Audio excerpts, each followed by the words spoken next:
asking me about the most incredible sports PTs that I've seen, that I've mentored, that I've been around, that I look up to, there is a form of innate feelings, whether something's going to go right or wrong.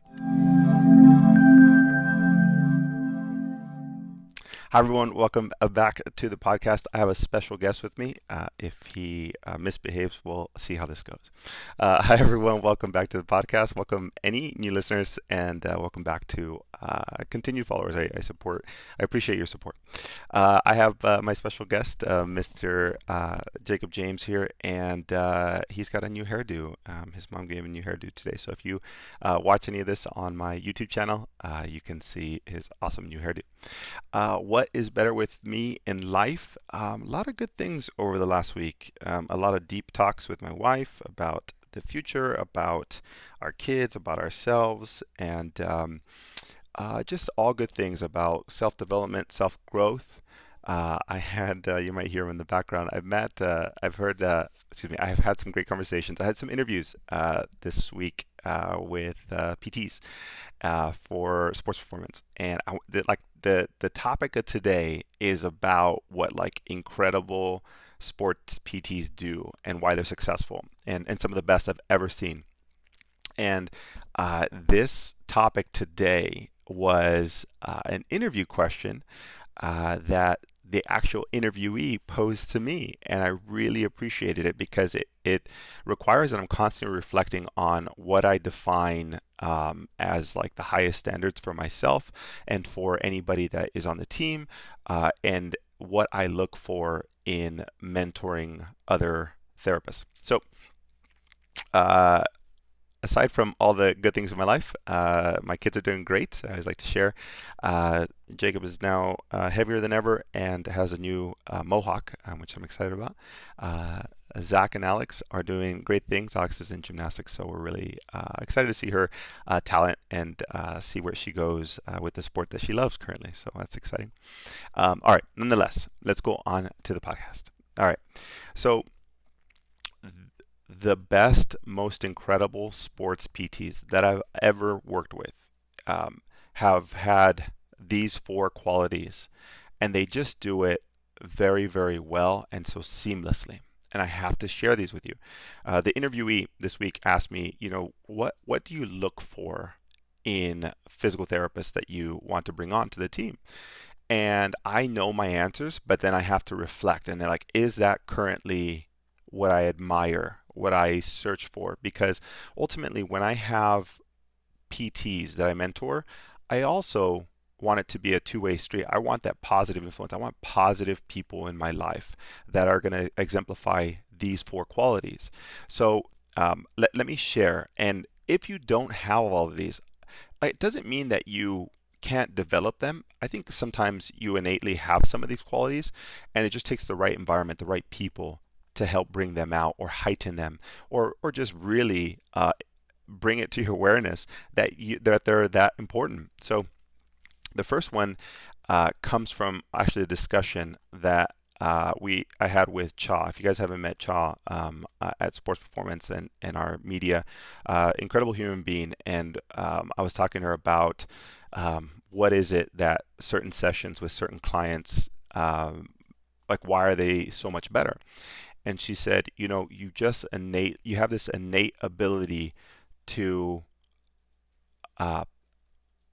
work on people and know what they need or want, or offer their conversations, or you can kind of read their body language and if they're getting something or not.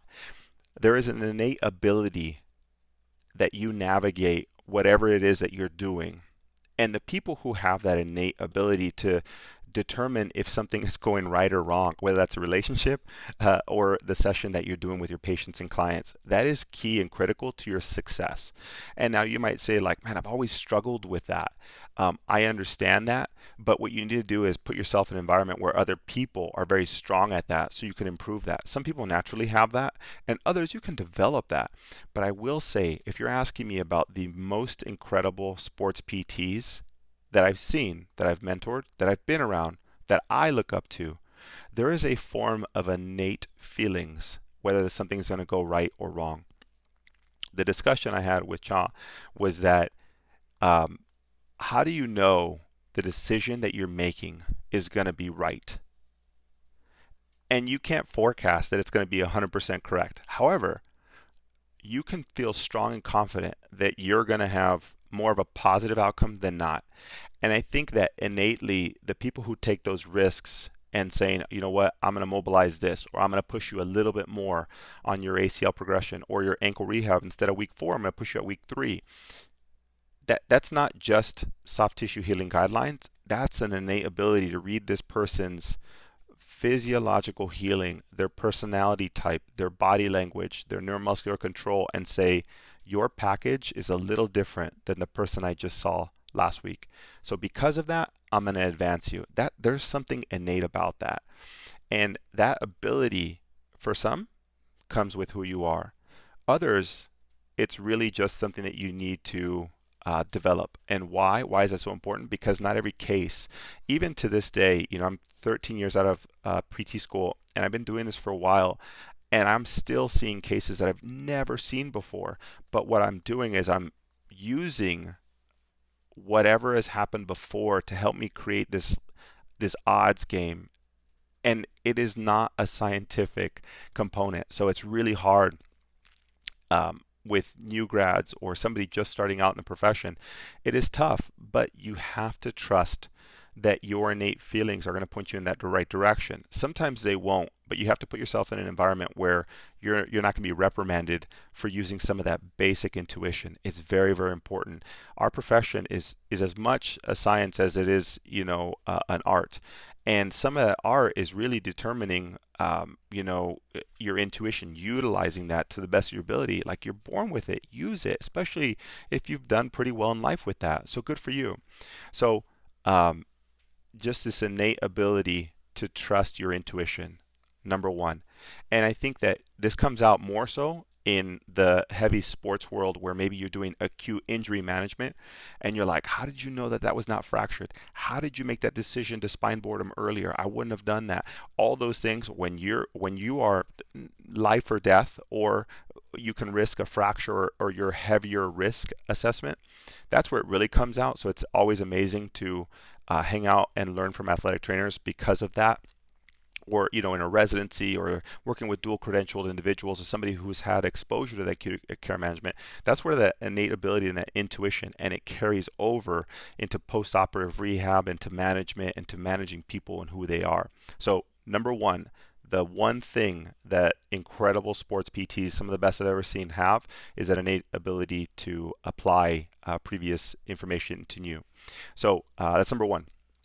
Number two is people who constantly reflect, obsessive about reflection. So, if you know me, and if you give me a compliment,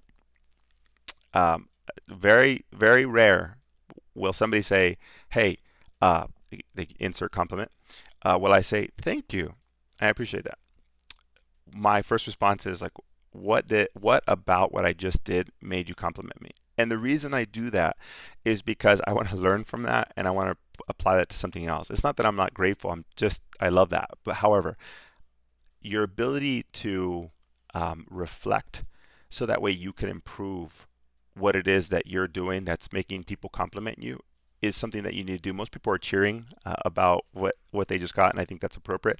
However, I really think that the best, or some of the best I've ever worked with, they're not okay with where they're at. They're just constantly trying to grow, and that requires so much reflection, and it's just constant. If you did a phenomenal job and you got a patient or a client better in 2 visits, you better believe I'm going to high five you. However, I got to ask, why was that different, and why can't that happen every single time? And if you can't get that better every time, you better enjoy this short-term victory. However, I need to know, what is it that we need to work on, so that every single back or knee pain, whatever, you can resolve in those 2 visits. It's very challenging. And the person who's obsessed with reflection puts themselves in a position of constantly learning. And during this most recent interview that I had, they asked me, what's the qualities. I said the innate ability, the intuition. Number 2, the reflection.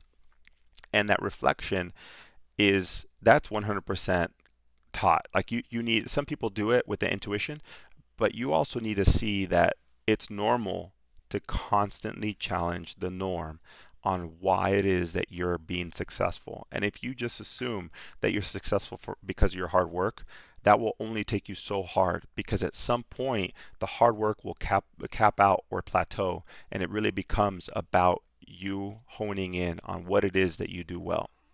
So number one, the innate feelings or intuition is number one. Number two, constantly reflecting on whatever it is that you're good at or bad at, whatever that may be. And number three goes along with that reflection in understanding that if you're doing well, come down from the top of the mountain and come to the bottom and look up. And that comes down to being humble, having humility. And when you have humility, it's amazing, because there's no endpoint for your growth and for your ability to work with others. People who are humble, you want to be around, because they're just constantly looking up. People who are not so humble are always looking down. They're like, I finally did it. I did it. You didn't do it yet.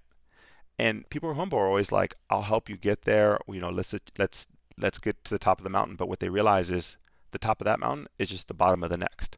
And they're just constantly reassessing and understanding that wherever they are is a new base point or a new base camp, and they're always trying to go to the next level or improve or refine.